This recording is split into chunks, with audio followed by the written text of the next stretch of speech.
Hi everybody, it's Wednesday after the workshop and I'm going to do a little follow-up video that demonstrates how we can integrate a Swift UIKit component into our SwiftUI app. So just to remind you, at the end of the workshop we ended up with an app with a couple of tabs. Inside this first tab, a navigation stack, and we can launch our own color picker that we worked on in the first workshop and modify a color and see it reflected. And we can also launch the system color picker, which actually uses this same component from UIKit that we'd like to use, but it presents first a control like this that shows the current color. And if we don't want this, but we still want to display the sheet that displays here in order to be able to select a color, I wanted to show you how I can do that. Now, in order to work with UIColorPicker, this class,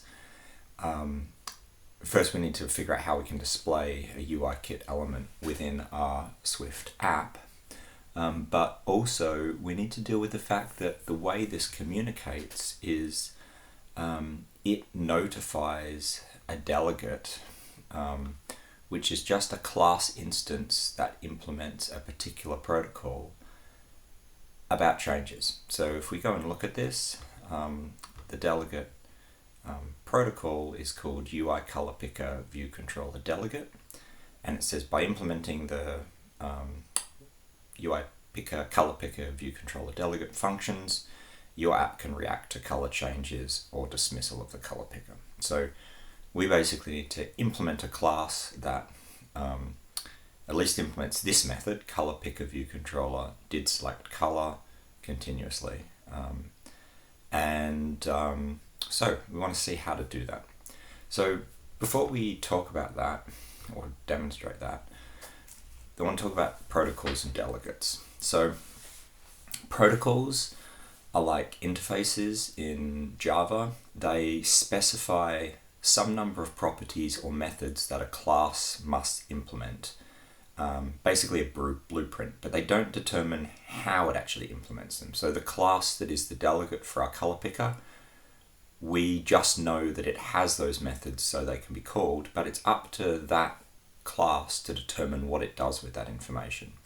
So we talk about a class conforming to a protocol when it implements the necessary methods or properties. Now, it is worth knowing that these can be optional or required. In the color picker view controller delegate, they're optional. And the basic idea is that this allows us to notify another class, but we don't need to know what the type of that class is. We just need to know that it implements those necessary methods, and that allows the compiler to be type safe and do the necessary checking. So if we write a protocol in Swift, it might look something like this. We might name it with the word delegate if it's used by something like a view controller, but the protocol could just be add contact, and that says that any class that implements this add contact protocol must implement this function with the function signature of a function or a method in this case that takes a named argument called new contact, which is contact, and it returns nothing. And there's a semicolon that shouldn't be here, which has probably existed in some of these slides for many years, so that's kind of hilarious. Declaring that a class adopts this protocol just looks like here's a class definition, here's its superclass, and here is add contact.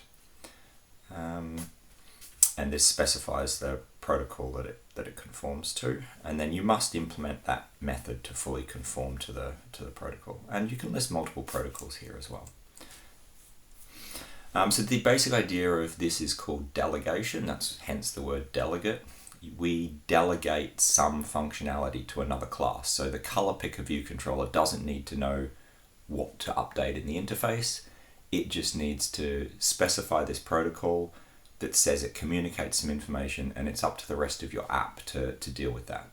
If you don't set a delegate on the color picker view controller, then nothing is notified of the color change and that information is just lost. Other examples of this might be that you have a networking component that's downloading a large file, and it can have a delegate that gets notified of the download progress, and you can do something with that information, like show a notification when it's finished or show a progress bar. And delegation is quite important when we want to send messages or run code in response to something finishing. So I will now show the basic kind of pattern that's needed for this. So I'm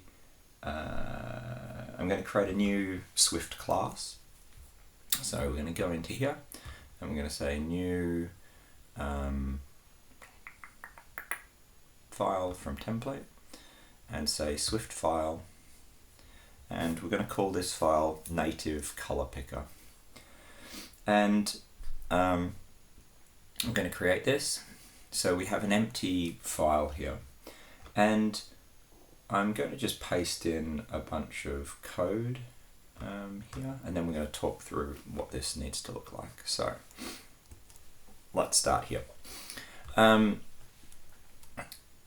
The way that we can include a UIKit component in SwiftUI is via this class called UIViewController representable. And we can have a look at this. It'll say a view that represents a UIKit View Controller. So use a UI View Controller representable instance to create and manage a UI View Controller object in your SwiftUI interface. Adopt this protocol in one of your app's custom interfaces. Use its methods to create, update, and tear down your View Controller. Now, if you have a look, it will, we can probably have a look at this somewhere. Yep. So you can see you need to implement some methods. Make UI View Controller, which creates a View Controller object and configures its initial state. You need to implement an update View Controller method, where when SwiftUI tells it that there's some updates, and we need to have this View Controller type. So let's have a look at, here's a bit like when we did the delegate before. It's a struct called native color picker.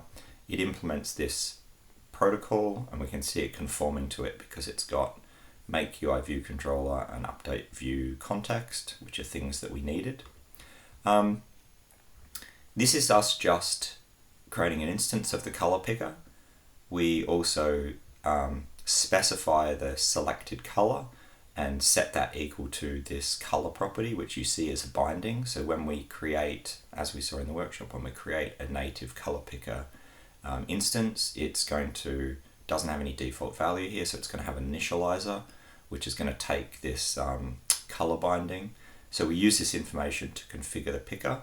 And the second thing we do is we set a delegate. And the way delegates work in this UI View Controller representable is you use the context and you use a coordinator. And you're responsible for creating a coordinator object, which is what's used here. And that's going to be a class that conforms to the color picker's delegate protocol. And we can see this, it needs to be a class rather than a structure. It's written as a little embedded class here, so it's not used anywhere else in the code. And we can see that it implements this. And we can see all it has is this parent property, which is the color picker we're talking about here, which is known as its parent. This gets initialized when it's created, which we'll have a look at in a second, which is done right here. And then it implements one method, and this is the delegate method from UIColorPickerViewController. It's called ColorPickerViewController did select color continuously, and it does one thing. It tells the SwiftUI parent object's binding property, which is the one here, is equal to the SwiftUI color value of the color value, which in this case is a UI color that it gets passed. So we could follow this same pattern. If you were doing this for a different UIKit class, you would need to change a few different things. You'd be changing the color picker view controller here, and here where you initialize it, and here where you use it. And you'd be changing the necessary delegate method here, and the necessary delegate method that you need to implement here. When we have this, it's fairly easy to then use this, let's say we wanted to use this in our base color view here, what we would do is we might need another state variable to control whether this sheet is shown. What that would look like is just a state variable that is a Boolean value, initially false, but we can later show it. And then we can add one more button. And the button is going to look like this. And this button has, if we go and look at button, it has, if we go find its initializers, it's going to have an action and a label. So the first closure here is the action. So all the action is to set the color picker equal to true. And we'll see how we do that, or what we do with that in a minute. But all that's going to do is update this state. And like we discussed in the workshop, state is just controlling anything that has a visible state in the interface. The label is just how the button displays, and that looks pretty much exactly the same as what we had before. Something like this, where for our previous buttons we say they have a max of infinity, so they take up the width of the screen, they have some text, and they have button style prominent or glass. In this case, we're saying button style glass, we're saying max width infinity, so we have these modifiers. And then the final thing you'll see here is we have a modifier called sheet that says is presented, and sheet is presented says it presents a sheet when a binding to a Boolean value you provide is true. So when the Boolean value is false at the beginning, the sheet won't be presented.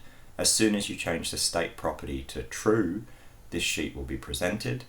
And the sheet that it's actually presenting is just our native color picker that we just created with a binding of selected color. So let's see this run.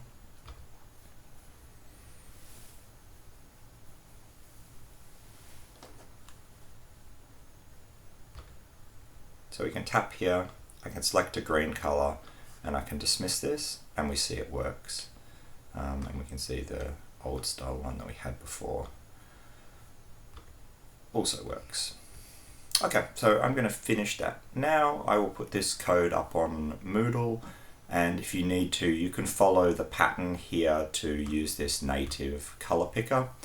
You can, if you want to use this code in your own projects, you can certainly do that, or you can modify it if you need to use a different UIKit interface element. Okay, thanks for watching.